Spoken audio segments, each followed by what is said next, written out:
Seigneur Tout-Puissant, merci, merci qu'on puisse aller continuer dans ta parole. Seigneur, merci pour ces chants merveilleux qui nous ont transportés. Et Seigneur, avec la connaissance de ce qui va être apporté ce matin dans ta parole, Seigneur, ça touche mon cœur, droit au cœur, Seigneur. Et je t'en remercie. Je te remercie d'inspirer Michel et Sylvie aussi dans ça, Seigneur. Merci pour eux. Seigneur, guide-nous ce matin. Accompagne-nous de ton Esprit Saint, Seigneur, pour qu'on comprenne bien ta parole, tes paroles. En ton saint nom, Seigneur et Sauveur, Jésus-Christ. Amen.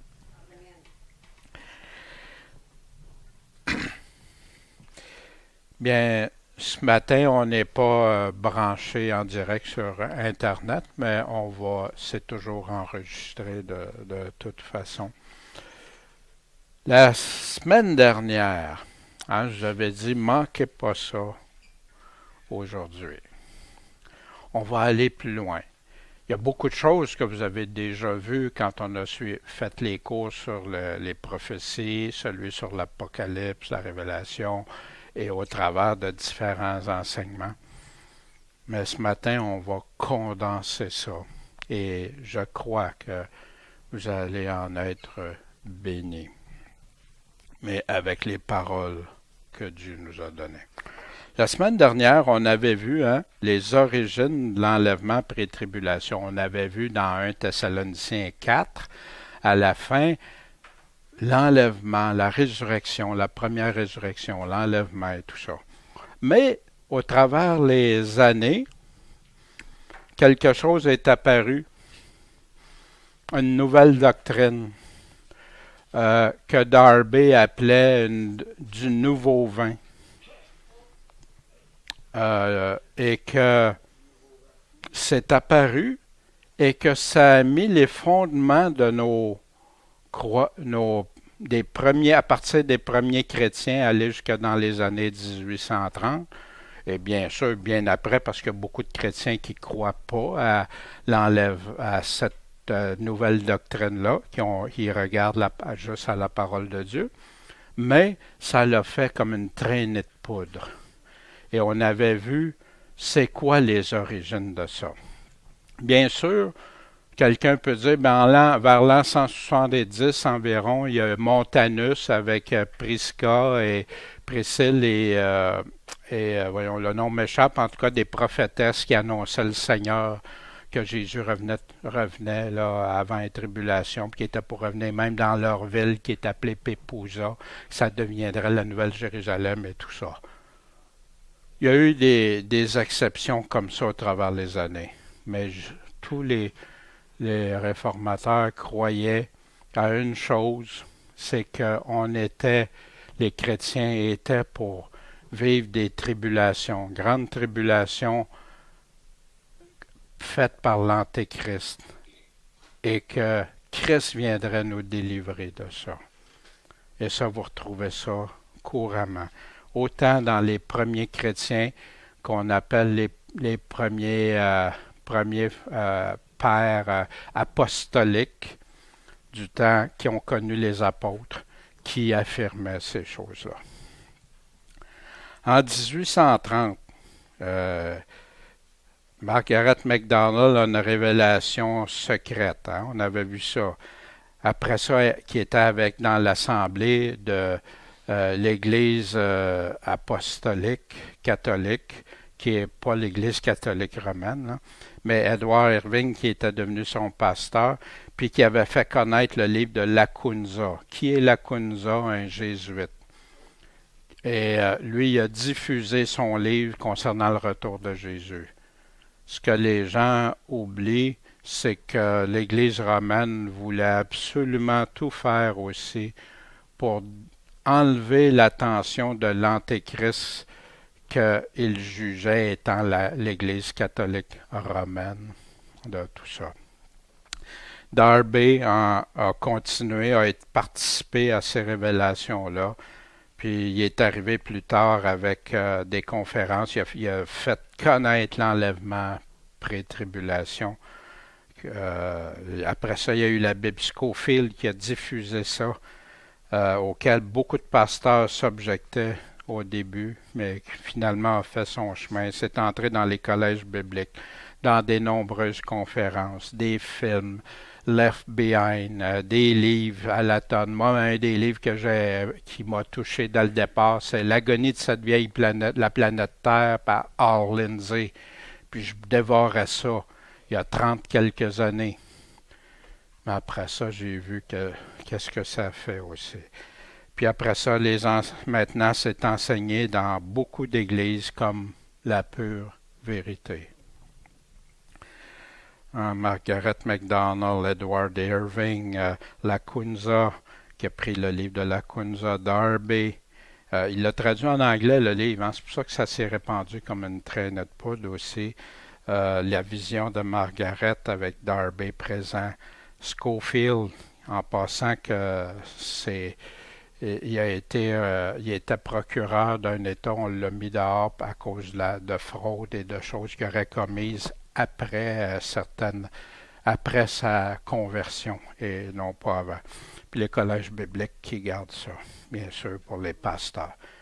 Pourtant, la Bible dit clairement, pour ce qui regarde l'avènement de notre Seigneur Jésus-Christ et notre réunion avec lui, l'avènement puis notre réunion est placé ensemble. Nous vous prions, frères, de ne pas vous laisser ébranler facilement dans vos pensées, de ne pas vous laisser troubler par quelque inspiration. Puis c'est ça que ça a fait au début. Ça nous a troublé beaucoup. Hein, c'est pas ça? Puis il y en a qui se disent, waouh, hey, c'est merveilleux ça, j'aurais pas à subir rien pour Christ. J'ai pas besoin, l'Antéchrist, il ne touchera pas, il y a rien, j'ai pas de la marque de la bête, c'est pas pour moi, il n'y a rien pour moi, là. Juste attendre Jésus qui peut arriver d'un instant à l'autre. On va voir, on va en parler de ça aussi. Ou quelques paroles, inspirations, des révélations, hein, comme Montanus, ou quelques lettres qu'on dirait venir de nous, comme si le jour de Christ était proche. Moi, j'entends ça depuis ma conversion. Ça va arriver d'une minute à l'autre. Mais ici, il dit que personne vous séduise en aucune manière. Vidéo, livre, tape, enseignement, n'importe quoi. Car il faut que la révolte, l'apostasie, soit arrivée auparavant, avant de penser au retour du Seigneur, il nous le dit. Puis Jésus lui-même lui dit, vous ne connaissez pas le jour et l'heure, mais vous connaissez les temps. Il nous donne tous les événements comme un arbre qui produit des bourgeons. Vous le savez, l'été s'en vient. Vous allez reconnaître la saison. Et qu'on ait vu paraître l'homme du péché, le fils de la perdition, qui est l'Antéchrist. Fait que tous les écrits chrétiens avant 1830 comprenaient bien ça. Ça a continué, mais il y en a qui ont commencé à bifurquer et à aller avec une nouvelle révélation. Maintenant, c'est pas populaire par contre, parce que c'est bien plus agréable d'entendre que Jésus vient me chercher, puis qu'il n'y a rien qui va se passer. Des choses agréables à entendre. Puis, entre un prédicateur qui va me dire que prépare-toi, ça va brasser, puis un prédicateur qui dit assieds-toi, relax. Il n'y a rien qui va t'arriver. Puis qui mélange tribulation et colère, c'est pas le même mot, mais il l'interchange. Quel est le lien entre le chapitre 4 et 5? Parce que les chapitres sont là, on le sait, c'est juste pourquoi? Pour nous faire référer rapidement quand on cherche dans notre Bible. Mais ça ne fait pas partie du texte biblique. Ça a été ajouté par les hommes par la suite. Puis c'est très utile, c'est pour ça qu'on peut se repérer plus facilement. Mais le grave problème, c'est que les gens ont commencé à lire la Bible, à comprendre la Bible en découpant. Ce qui n'était pas le cas. En passant, je vais laisser dans le fichier la lettre de Thessaloniciens, 100 chapitres, 100 versets, comme Paul l'a écrite.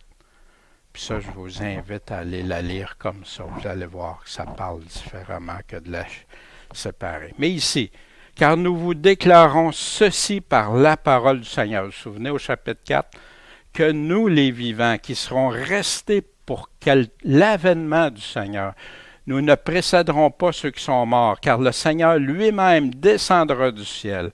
Un signal donné, une voix d'archange au son d'une trompette de Dieu. Et les morts qui sont en Christ ressusciteront premièrement.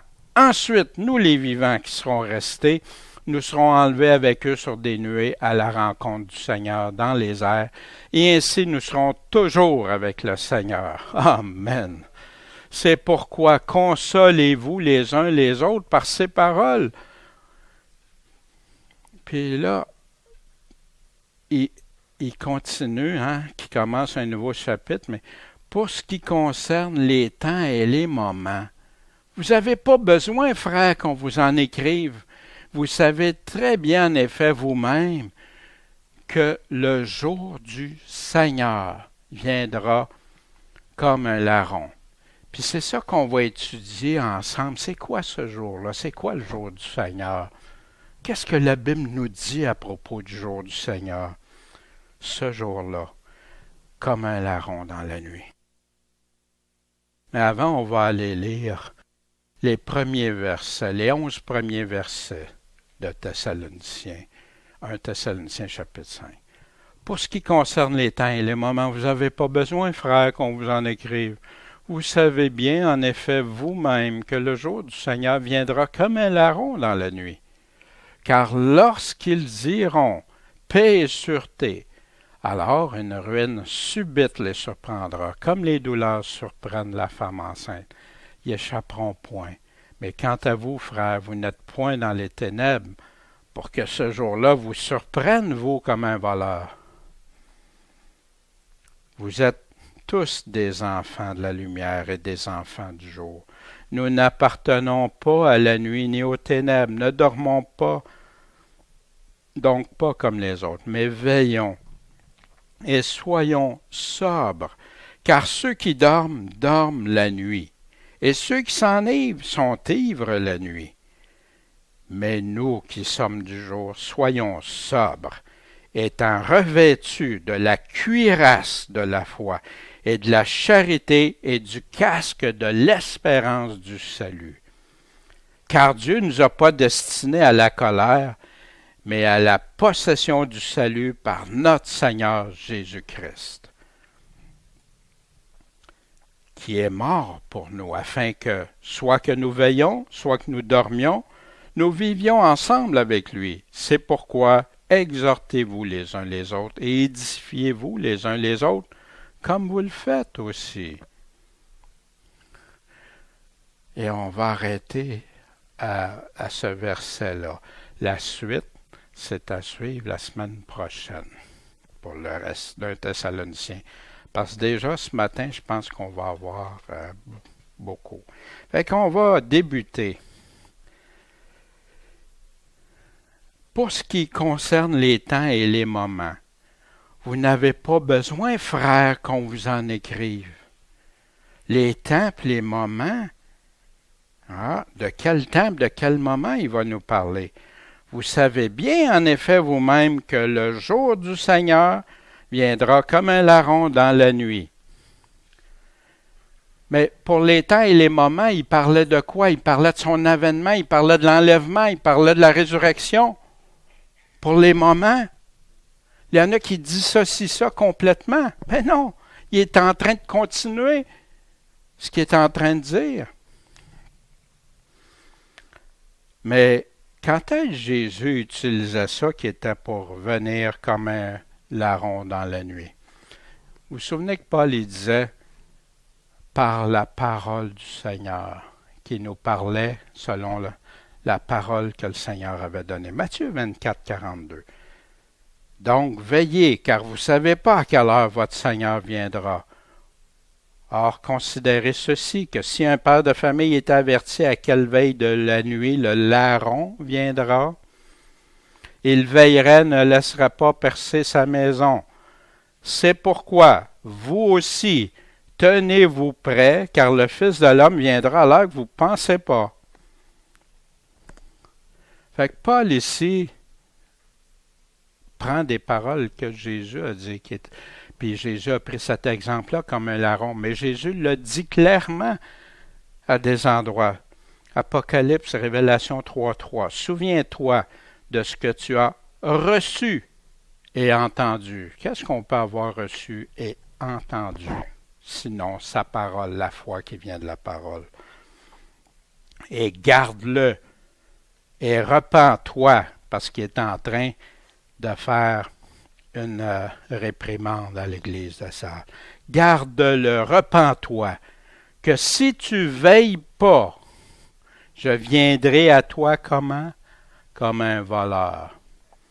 Et tu ne sauras pas à quelle heure je viendrai vers toi. Puis moi, en lisant cette église, l'Apocalypse, j'ai observé qu'il y avait plusieurs endroits qu'il y avait des phrases qui pouvaient s'appliquer seulement au retour du Seigneur. Fait que pour moi, ça l'a enlevé l'hypothèse, la théorie, la doctrine même qu'on m'avait enseigné que c'était les églises au travers les années. Parce que Jésus n'est pas venu comme un larron à aucune église encore. Au chapitre 16 de l'Apocalypse, qui arrive dans le temps de l'Armageddon. Voici, je viens comme un voleur. Heureux celui qui veille, qui garde ses vêtements afin qu'il ne marche pas nu et qu'on ne voit pas sa honte. Paul a vraiment pris les paroles de Jésus. Comme un voleur, dans Matthieu 24, 37, en passant, on le sait, je vais répéter, casser les oreilles avec ça, la réponse, Seigneur, quand ces choses vont arriver, quel est le signe de ton retour et ton avènement?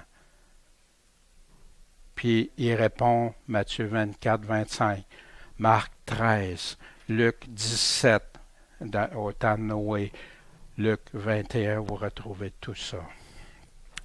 Mais comme il était au jour de Noé, il va en être de même à l'avènement du Fils de l'homme. Ah, ok, pareil, quand Jésus va revenir.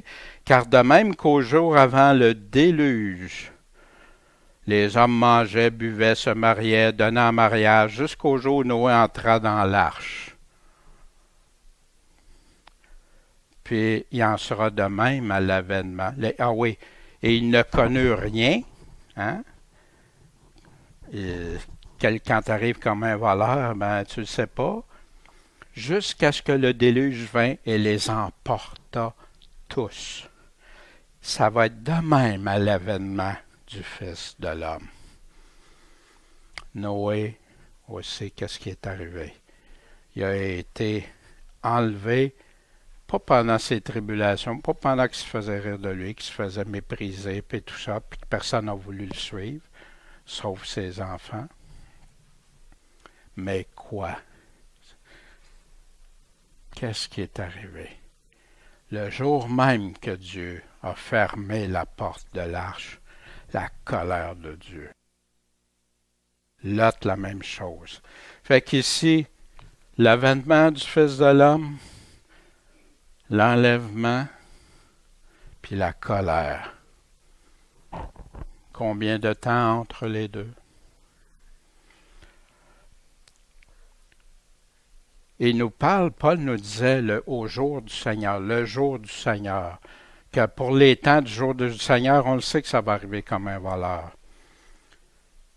Où est-ce qu'on retrouve ça?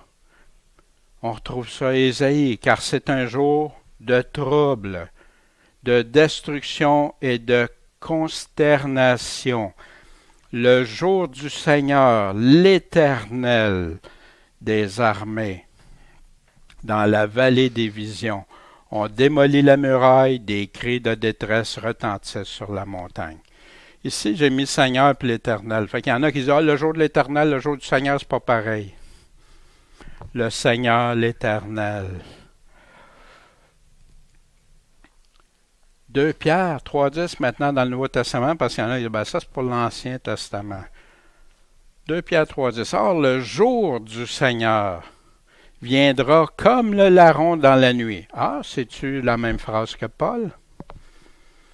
Et en ce jour-là, les cieux passeront avec un bruit sifflant de tempête et les éléments seront dissous par l'ardeur du feu et la terre et toutes les œuvres qui sont en elle brûleront entièrement.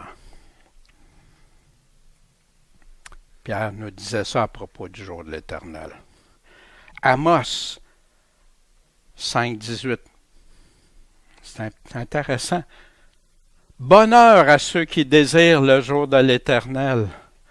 Malheur. À quoi vous servira le jour de l'Éternel? À quoi ça va vous servir? Il sera ténèbres et non lumière.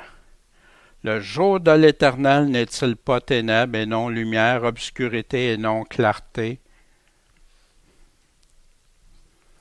Paul nous dit que l'enlèvement, qu'il nous dit la résurrection, qu'il nous parlait au chapitre 4, va arriver au jour du Seigneur, le jour du Seigneur. Qu'on va aller le rejoindre. Pendant qu'il descend, on le rejoint. Mais il continue de descendre parce qu'il nous dit que le jour de l'Éternel, il arrive quoi aussi? Jour de salut, de délivrance et de colère. Mais à quoi ça va leur servir le jour de l'Éternel? À ceux qui ne suivent pas l'Éternel, qui ne sont pas en lui, qui ne veillent pas, qui ne prient pas. C'est pas pour rien que Jésus a dit les vierges folles, qu'est-ce qui va leur arriver, puis les vierges sages. Les deux. Abdias, car le jour de l'Éternel est proche. Pour qui? Pour toutes les nations. Fait que c'est-tu juste pour Israël ou les pays autour, comme des fois j'entends? Non, le jour de l'Éternel pour toutes les nations. On te fera comme tu as fait. Tes actes retomberont sur ta tête. Hein, Jésus, as-tu répété ça? Qu'on va répondre de tous nos actes? Sophonie, tais-toi devant le Seigneur, l'Éternel. Il y en a qui disent, faites silence. Hein? Mais tais-toi devant le Seigneur, l'Éternel. Pourquoi? Parce que le jour de l'Éternel est proche. L'Éternel a préparé un sacrifice. Il a sanctifié ses conviés. Qui sont ces conviés?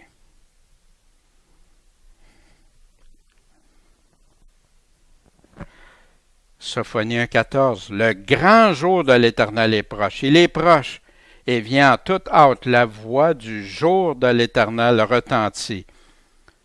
Là, l'homme vaillant lui-même pousse des cris amers, même les plus puissants, les rois de la terre. Or, voici le jour de l'Éternel arrive, jour cruel, jour de fureur et d'ardente colère, qui réduira le pays en désolation et en exterminera les pécheurs. La colère de Dieu puis la colère de l'Antéchrist, c'est pas la même affaire. Ézéchiel, j'ai pris certains parce qu'il y en a tellement. C'est rempli de passages qui nous parlent du jour de l'Éternel, car le jour approche. Oui, le jour de l'Éternel, jour du Seigneur, synonyme. Jour de nuages, les nuées, ce sera le temps des nations. On m'avait dit dans Luc 21 que le temps des nations, c'était... Non, il te le dit. Israël va être foulé par les nations jusqu'au temps des nations, les nations, au temps des nations, quand ça arrive, c'est la colère de Dieu. Joël, qui est un livre qui ne parle que du jour de l'Éternel. Tu as Sophonie, tu as Abdias, tu as plein d'endroits. Sophonie. Ah, quel jour! Car le jour de l'Éternel est proche. Il vient comme un ravage du Tout-Puissant. Sonnez de la trompette en Sion. Faites-la retentir sur ma sainte montagne. Que tous les habitants du pays tremblent, car le jour de l'Éternel vient, car il est proche. L'Éternel fait entendre sa voix devant son armée, car son camp est fort nombreux. Il nous dit qu'il va revenir avec combien d'anges et les saints avec lui. L'exécuteur de sa parole est puissant. Certainement le jour de l'Éternel est grand et terrible. Qui pourra le soutenir? Là, j'entends déjà des réactions de ceux qui n'ont pas eu d'autres avant, d'autres enseignements de ça, de ben voyons donc. Le Seigneur, il vient me chercher, puis tout va bien aller. Mais revenons la semaine dernière, qu'est-ce qu'on a regardé?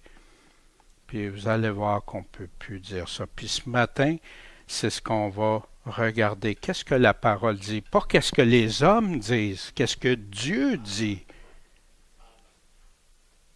Il y en a qui ne réalisent pas, qui méprisent ce que Dieu dit au détriment de logique humaine ou d'enseignement humain parce que ça fait plaisir. Mais le jour de l'Éternel, la parole est claire. Il y a deux choses. Un jour de délivrance, un jour de colère terrible.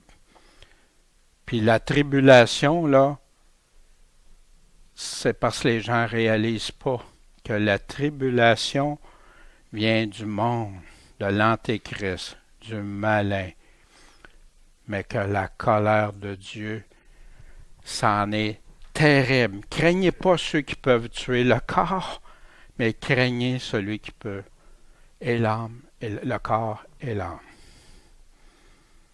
Les gens ne réalisent pas aujourd'hui. La crainte de Dieu est mise de côté. Qu'est-ce qui va se passer le jour de l'Éternel? On continue. Le soleil, ça c'est intéressant, le soleil sera changé en ténèbres et la lune en sang. Mais quand? Avant que le grand et terrible jour de l'Éternel vienne. Exactement comme Jésus a dit. Avant, tout de suite après la tribulation, la lune, le soleil, les étoiles, les cieux vont être ébranlés. Avant. Puis le jour de l'Éternel, son avènement, quand il arrive, les gens se cachent, vont se cacher de terreur. Puis il rassemble ses élus.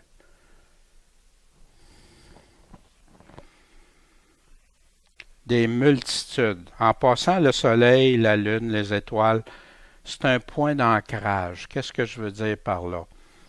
C'est un point de repère qu'on a.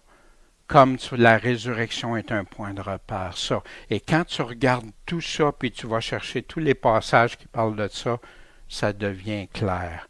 Tu as des réponses du Seigneur, clairement. Le jour de l'Éternel est proche, dans la vallée du jugement. Vous savez, c'est quoi la vallée du jugement? Armageddon. Dans Megiddo, Armageddon. On a plein. Habakkuk. Tu fends la terre en fleuve, les montagnes te voient et tremblent. Quand est-ce que le Seigneur va faire ça? Des torrents d'eau se précipitent, l'abîme fait retentir sa voix. Ah, on n'a pas ça à l'Apocalypse. Il élève ses mains en haut. Le soleil, la lune s'arrêtent dans leur demeure. Encore le soleil. La lueur de tes flèches qui volent à l'éclat de ta lance étincelante. Tu parcours la terre avec indignation. Tu foules les nations dans ta colère. Tu sors, pourquoi? Pour la délivrance de ton peuple. Pour la délivrance de ton oint. Tu brises le fait de la maison de l'impie. Qui est cet impie? Tu la ruines de fond en comble. À quoi ça fait référence? Ça arrive quand? Encore le jour de l'Éternel. Vous regarderez dans Habakkuk 3, vous avez vos réponses. Fait qu'on continue. Fait que ce jour-là, le jour de l'Éternel, le jour du Seigneur, c'est un jour sérieux. Le plus grave jour que l'humanité va connaître. Pas ceux qui sont fidèles, qui espèrent en Christ, ils vont être désespérés pour que Christ revienne. Ils vont l'attendre de tout leur cœur. Mais pour les autres, il nous dit dans Thessaloniciens 2, on va tout voir ça, vous allez voir. 1 et 2 Thessaloniciens, Paul développe le sujet du retour de Christ. quand on va finir 2 Thessaloniciens, vous allez voir 1 et 2 Thessaloniciens, c'est fantastique. Quand ils vont dire paix et sûreté, ils vont se marier, manger, ils vont faire tout ça. Apocalypse dit qu'ils vont se réjouir, même ça va être la fête, quand ils vont avoir une ruine soudaine va les surprendre. Une ruine lente, une ruine soudaine. Comme Noé, comme Lot. Comme les douleurs surprennent la femme enceinte. Et ils n'échapperont pas. Ben oui, c'est comme un voleur, c'est subi, c'est inattendu pour ceux qui vivent dans les ténèbres. Mais quant à vous, frères, puis Paul, peux-tu parler aux Thessaloniciens? Ils vivaient des persécutions terribles, des tribulations terribles. Puis il était devenu un modèle de foi pour tout le monde. Il dit, vous avez gardé ce que... Puis il se réjouissait de voir qu'il y avait la vraie foi, que le travail n'était pas en vain. Mais quant à vous, frères, vous n'êtes pas dans les ténèbres pour que ce jour-là vous surprenne comme un voleur, encore ce jour-là. Pourquoi? Pourquoi ça ne surprendra pas un chrétien comme un voleur? Pourquoi que l'Église de Sardes peut être prise comme un voleur, ou le Seigneur va revenir comme un voleur pour cette Église-là?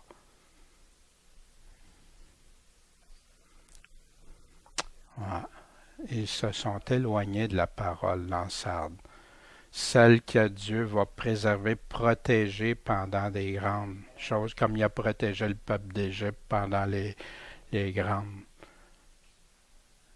Israël a vécu des tribulations. Il y en a qui disent non, regarde, lis les textes comme il faut. Tu vas voir qu'ils ont arraché, ils voulaient même que Moïse s'en aille tellement c'était dur.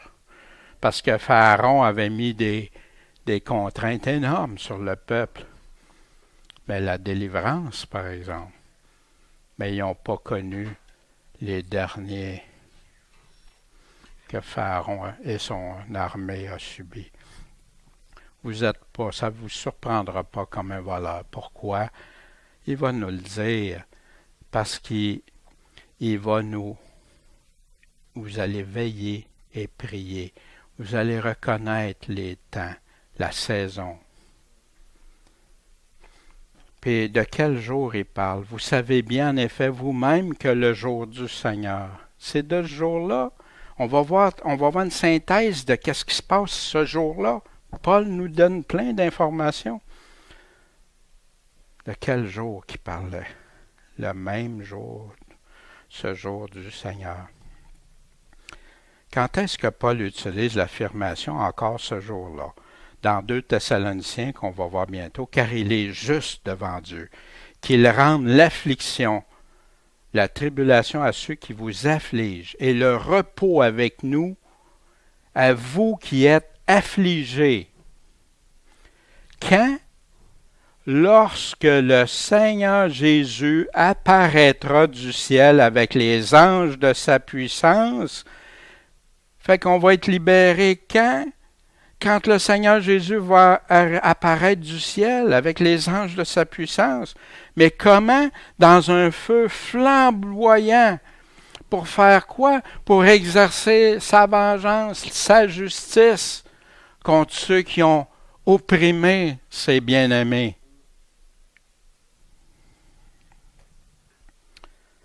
Contre ceux qui ne connaissent point Dieu et ceux qui n'obéissent pas à l'Évangile de notre Seigneur Jésus-Christ. Ils vont subir leur peine. Une perdition éternelle par la présence du Seigneur et par sa puissance glorieuse. Quand? Il nous répète encore un temps, lorsqu'il viendra pour être glorifié en ce jour-là, dans ses saints, et admiré de tous ceux qui auront quoi? Cru. cru toutes les paroles que Dieu nous a données? Quand Paul parle de ça, est-ce que tu y crois? Est-ce que tu crois, Paul? Ou tu crois tes émotions? Ou tu crois un enseignement reçu? Un grand prédicateur qui vend des millions de livres? Qui tu crois? Car vous avez cru à notre témoignage que Paul disait. Ce jour-là, Jésus parle de ce jour-là. Plusieurs me diront en ce jour-là, Seigneur, Seigneur, est-ce qu'on n'a pas prophétisé en ton nom? N'avons-nous pas chassé les démons en ton nom? Fait plusieurs miracles en ton nom? Je vous connais même pas que le Seigneur va leur répondre. Pourtant, ils crient Seigneur, Seigneur, ils prêchent sa parole, ils font plein de choses en son nom. Luc 17, 31. En ce jour-là, que celui qui sera sur la maison, puis qui aura son ménage dans la maison, ne descende pas pour l'emporter, que celui qui sera au champ ne retourne pas non plus. Ce jour-là, de quoi il parlait? Du temps de Noé, du temps de Lot, comme au temps de Noé, comme au temps de Lot. La parole, elle se complète. Le grave problème, c'est de découper des versets. Allez toujours voir. Même qu'est-ce que je vous dis, je vous encourage du plus profond de mon cœur que vous allez vérifier. C'est Dieu qui a raison. C'est Dieu qui va nous... Ce jour-là, Luc 21, 34, prenez donc garde à vous-même de peur que vos cœurs ne soient appesantis par la débauche, par l'ivrognerie, par les inquiétudes de cette vie. Ouais, arrangez-vous pas pour que ça soit ça. Prenez garde, là. Veillez à ça. Et que ce jour-là ne vous surprenne pas subitement, comme un voleur, car il surprendra comme un filet tous ceux qui habitent sur la face de la terre. Donc, veillez et priez en tout temps, afin que vous soyez trouvés dignes d'éviter toutes ces choses qui doivent arriver et de subsister devant le Fils de l'homme. Il y en a qui s'attachent juste à éviter les choses qui vont arriver. La colère de Dieu, oui. Subsister devant le Fils de l'homme, moi je pense que c'est ça qui est le plus important. Celui qui persévérera jusqu'à la fin sera sauvé. Mais comme il était au jour de Noé, il en sera de même à l'avènement du Fils de l'homme, car de même qu'au jour, on avait vu ça dans Luc, ici dans Matthieu 24, le déluge les emportera tous, il sera de même à l'avènement de l'homme. Alors deux hommes qui seront... Pourquoi je le mets là, ce passage-là? Il reconfirme, veillez, il nous répète ça je ne sais pas combien de fois. Prenez garde, que personne ne vous séduise, veillez, priez, afin d'avoir la force et tout ça. Puis ici, c'est les mêmes choses. Puis c'est quand? À l'avènement, au singulier. Toujours à l'avènement, au singulier. Puis, il y en a qui disent, ouais, mais on ne sait pas quand le Seigneur. Non, il nous donne tous les signes. Si tu lis comme il faut la réponse de Jésus aux apôtres, il te dit ce qui va arriver. Mais ça ne sera pas sitôt la fin. Il te le dit, puis il te donne tout ça. Il dit quand son retour. Il nous le donne. Il n'y a pas un seul passage clair de l'aveu même de ceux qui enseignent les pré-tribulations dans les séminaires bibliques, les séminaires chrétiens bibliques. Ils l'avouent eux autres mêmes. Il n'y a aucun passage qui le dit clairement. On doit les injecter des paroles ou changer des paroles. Ils ne disent pas comme ça la fin que je vous ai dit. Mais ils doivent, ce qu'ils disent, ils doivent déduire, puis pour en arriver à ça, fait qu'ils ils découpent certains versets, ils essayent de les rajouter, ou des fois même, t'entends des choses qui ne sont plus les mots de Jésus. Veillez donc, car vous ne savez pas à quelle heure. Le jour, l'heure, tu ne le sais pas.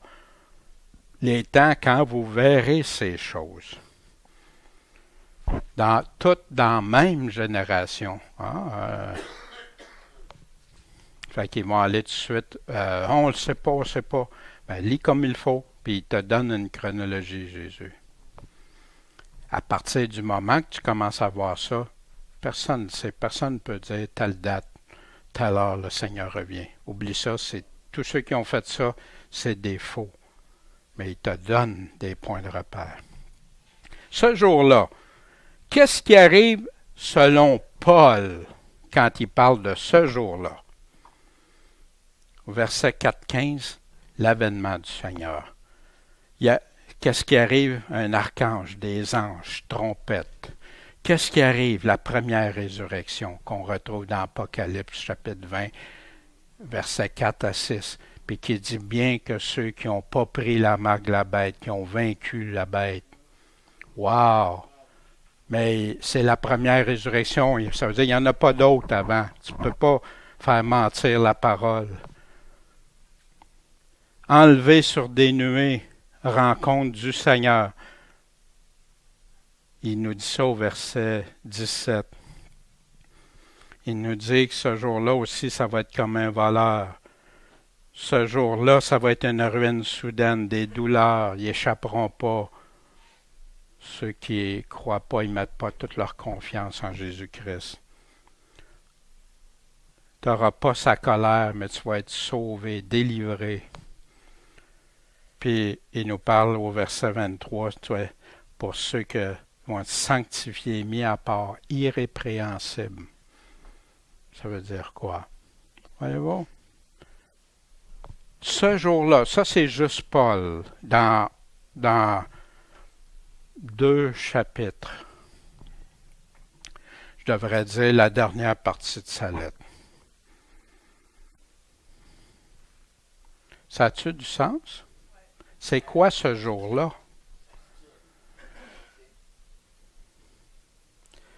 Moi, je n'ai pas besoin de, comment je dirais ça, que ça soit logique. Ce que j'ai besoin, que ça soit de Dieu, que Dieu le dise. Puis après ça, ma logique va s'adapter à Dieu.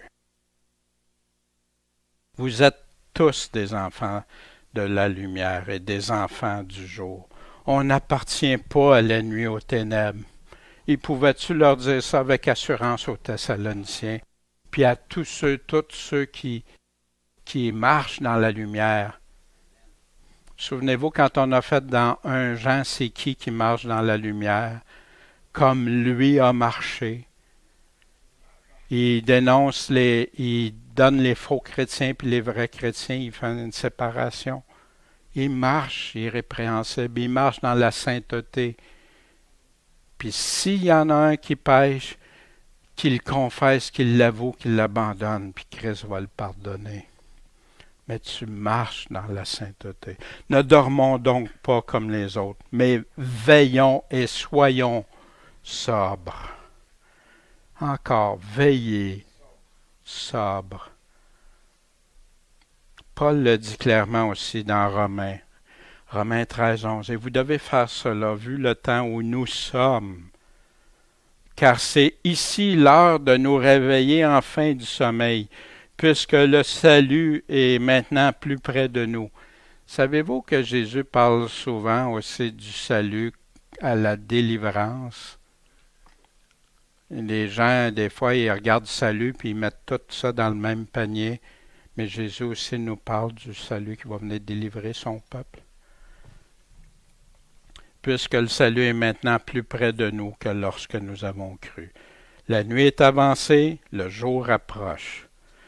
Dépouillons-nous donc des œuvres de ténèbres et débarrassez-vous de ça et revêtons-nous des armes de lumière. Puis il va nous en parler des armes de lumière. Puis on en a des armes de lumière aussi, hein, Éphésiens, qui nous parle de l'armure du chrétien.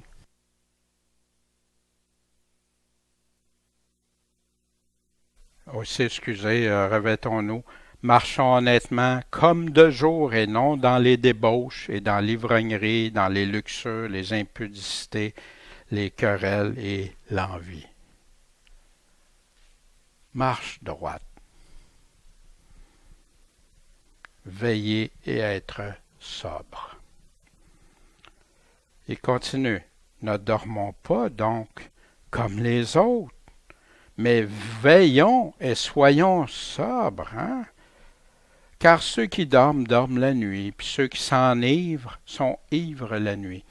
Puis l'ivresse, dans le Nouveau Testament comme dans l'Ancien Testament, peut être autant à des endroits, il parle de boisson, d'intoxication par la boisson, qu'à d'autres places, il va parler d'être enivré dans le monde. Ivresse ou endormi, sortez de votre ivresse pour vivre justement et ne péchez pas. Car quelques-uns sont quoi? Sans la connaissance de Dieu. Je le dis à votre honte. Il parle à qui? Il parle à une église ici. Wow!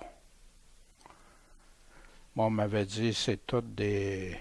sont toutes sauvés. Sans la connaissance de Dieu, peux-tu être sauvé? Wow! J'en reviens pas des affaires que j'ai cru qu'on m'a dit des fois, puis que... Voyons donc. C'est pour cela qu'il est dit, réveille-toi, toi qui dors, et relève-toi d'entre les morts, et Christ t'éclairera. Sors de ça. Ça presse. Qui doit veiller, puis comment?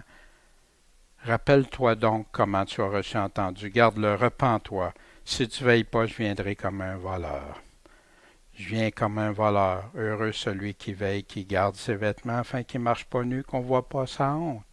Je reviens avec ces versets-là, mais ils sont majeurs. C'est les paroles du Seigneur, du Sauveur.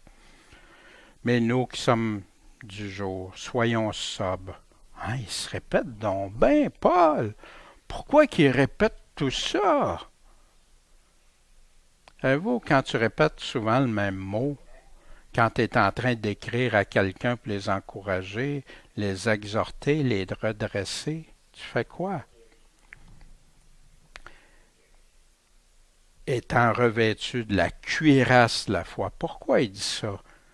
Une cuirasse. Pourquoi il prend cette image-là? Parce que la cuirasse, c'est pour empêcher toutes les attaques. Tout ce qui va arriver, te faire et de la charité. Puis le casque, te protéger ta tête de l'espérance du salut. D'être délivré, d'être sauvé par Dieu.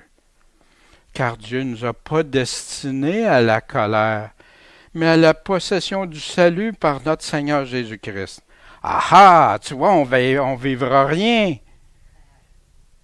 Non, non, c'est parce que la colère, la grande tribulation, l'abomination qui cause la désolation, qui va faire la guerre aux saints pendant 42 mois, c'est pas Dieu. Il le dit clairement dans la Bible qui est-ce que c'est qui va faire ça, mais la colère de Dieu.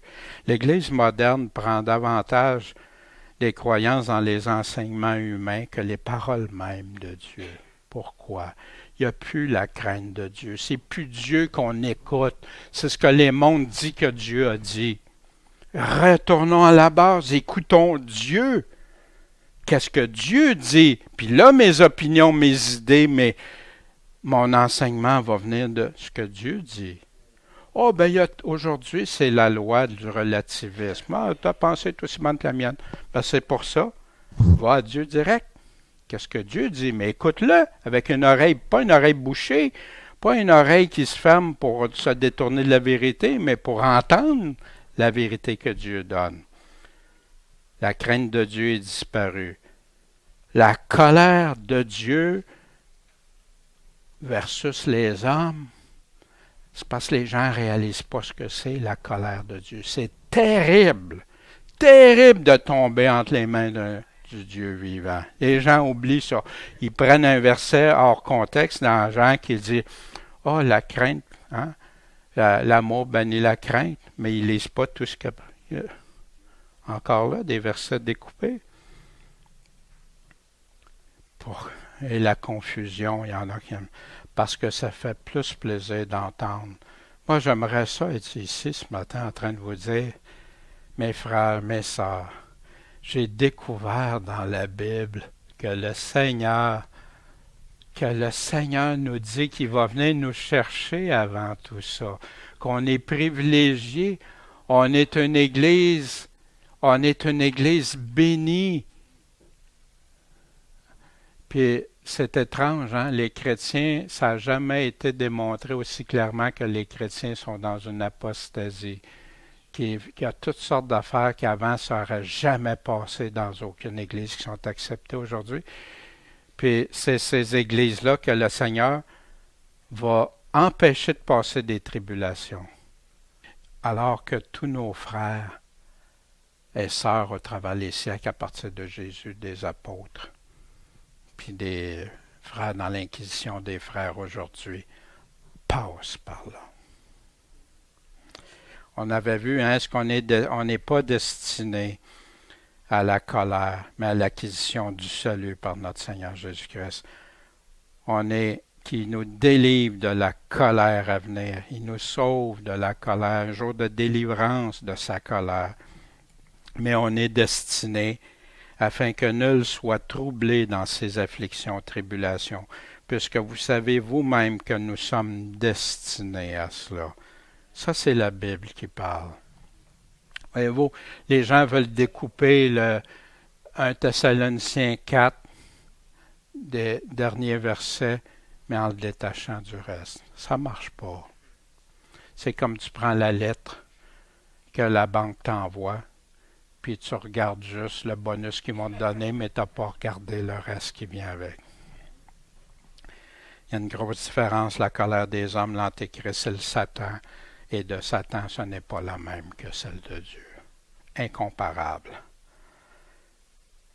Christ qui est mort pour nous, afin que soit que nous veillions, soit que nous dormions, nous vivions ensemble avec lui. Vous savez, fait que là, si on veille ou on dort, c'est pas grave. Non, c'est pas ça qu'il est en train de dire. Lazare, il dormait. Il dit, la Bible dit, il était mort. Jésus dit, il dormait.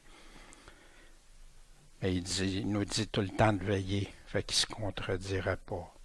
De quelle veille et de quel dormir qui parle. Puis les gens confondent. Nous vivions ensemble avec lui. C'est pas ton espérance, ça. C'est pas ce que tu désires. Enfin, un Seigneur qui va mettre la justice, qui va amener la paix, la vraie plénitude, la vraie... Tout ce qui nous dit que ça va dépasser au-delà de notre entendement. Paul disait, si nous vivons pour le Seigneur. Et si nous mourons pour le Seigneur. C'est ça que nos frères chrétiens se sont dit, puis se disent encore ceux qui subissent des choses pour Christ. Soit que nous vivions, soit que nous mourions, nous sommes au Seigneur. Si on meurt pour lui, si on vit pour lui. C'est pourquoi exhortez-vous les uns les autres et édifiez-vous l'un l'autre comme vous le faites aussi. Hein? Tu t'exhortes, mais s'exhorter, c'est pas s'édifier.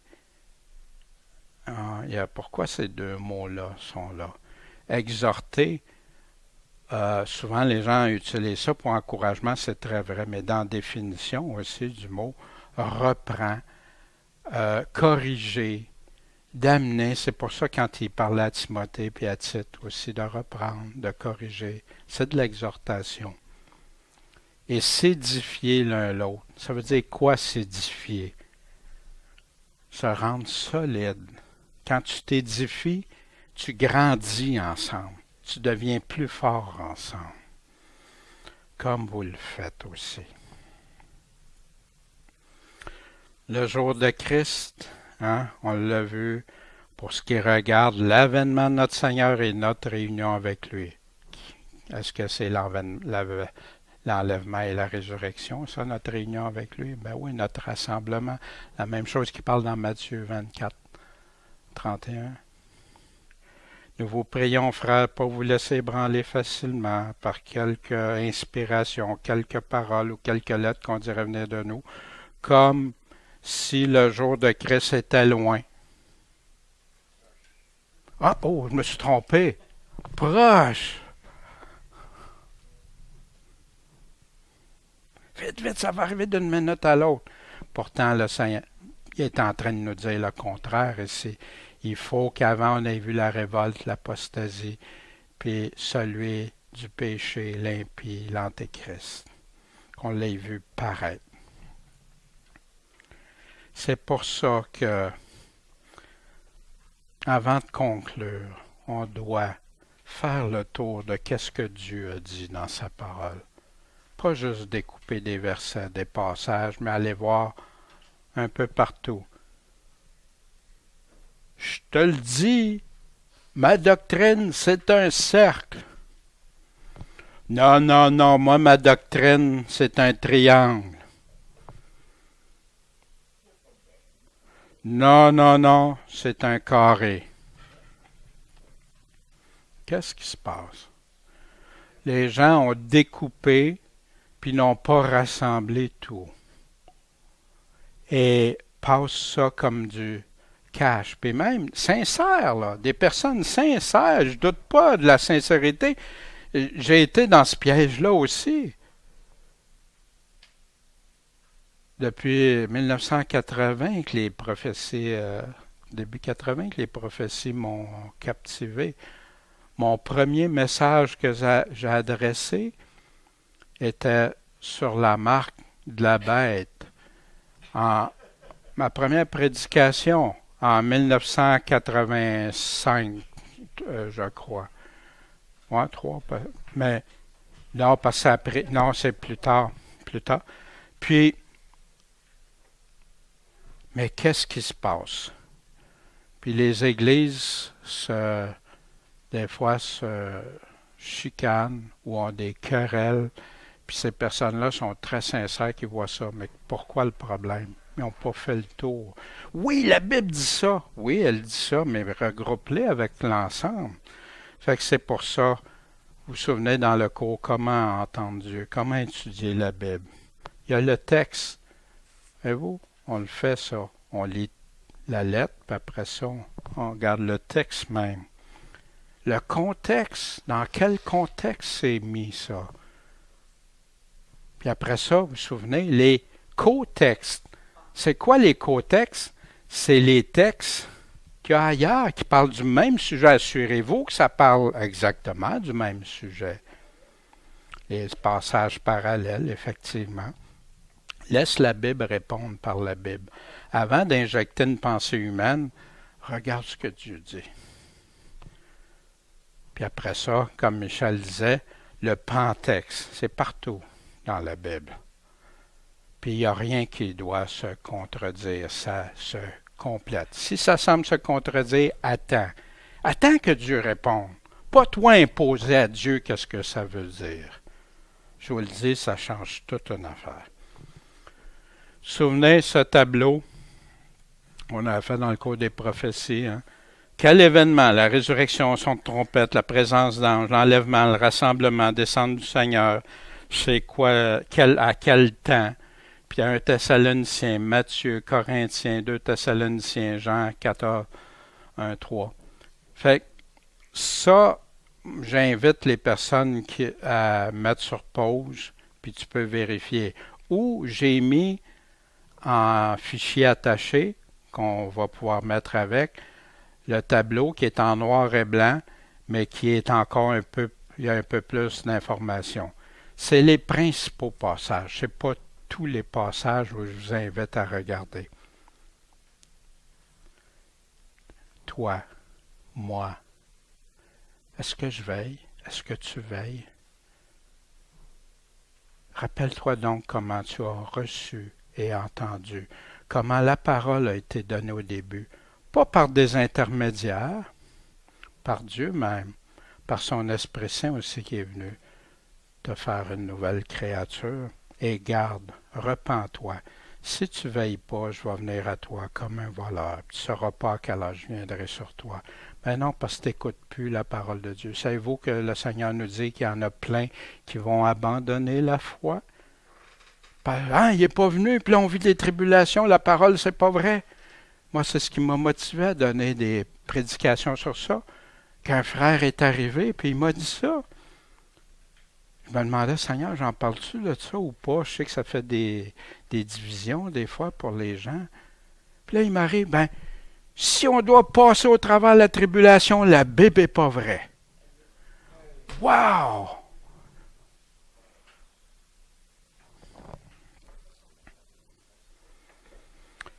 Voici, je viens comme un voleur. Heureux qui? Celui qui veille, puis qui garde ses vêtements, afin qu'il ne marche pas nu, puis qu'on ne voit pas sa honte. Sur quoi bases-tu ta foi? Sur qui? Comment tu vis ta foi? Comment tu vas la vivre dans des périodes difficiles? Pourquoi c'est si important? Puis, combien est ta foi? Combien grande est ta foi? C'est pour ça qu'il nous dit veillez, priez, soyez sur vos gardes. Puis il nous promet, il est fidèle, tous ceux qui le suivent, qui entendent sa voix et qui le suivent, personne ne va y ravir de sa main. Voyez-vous la différence?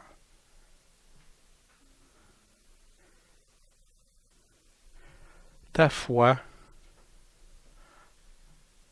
il y en a plusieurs que ça va ressembler à ça. Malheureusement, les enseignements modernes font tellement de dégâts dans l'Église. Ça mène les gens à être tièdes. Pourquoi je veillerais? Le Seigneur l'a dit, il va venir me chercher avant que tout ça arrive. C'est une doctrine qui a engourdi, endormi, empêché l'Église de veiller, de prier comme elle se doit. Si ta foi est branlante comme ça, règle ça, pas avec moi, avec Dieu. C'est avec Dieu, avec le Seigneur lui-même. Tu le crois-tu? Lui crois-tu? Lui fais-tu confiance? Il nous promet les plus belles délivrances.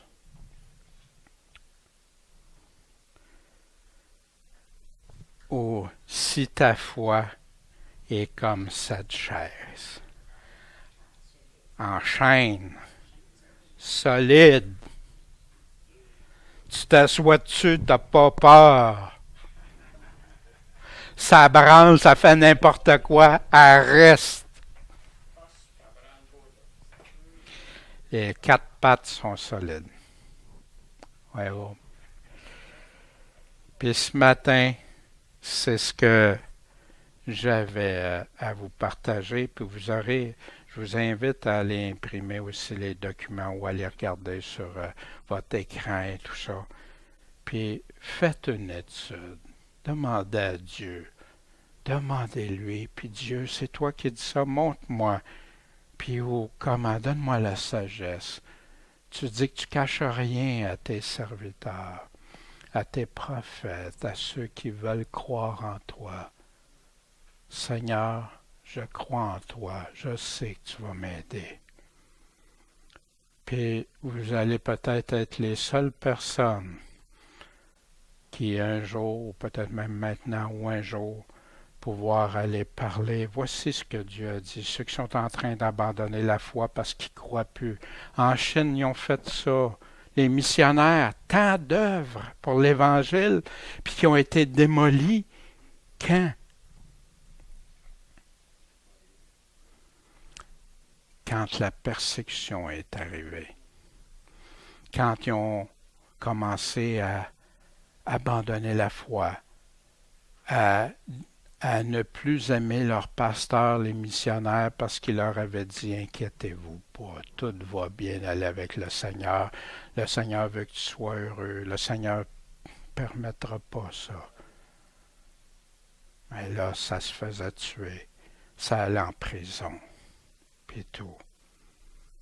Ouais, ouais. Puis on a des Des personnes dont Corrie ten Boom l'avait confirmé quand elle avait rencontré les missionnaires là-bas qui ont partagé ça dans les églises chinoises. Fait que restons fermes. Seigneur, c'est en toi qu'on se confie. Je sais que ça nous fait peur, que ça donne des appréhensions, mais plus qu'on étudie ta parole, plus qu'on voit ce que tu dis, plus tu nous rassures, puis plus qu'on voit que qu'est-ce que tu as dit arrive comme tu l'as dit, Seigneur.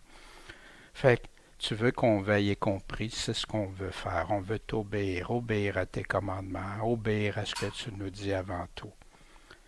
Puis Seigneur, accompagne-nous tous dans ça, puis que tu puisses nous dire à ton retour, bon et fidèle serviteur, entre dans la joie de ton maître. Seigneur, aide nos frères, nos sœurs dans leur cheminement, qu'ils puissent comprendre des choses, Seigneur, que tu puisses leur parler. Donne-leur cet amour de la vérité si importante que tu nous dis.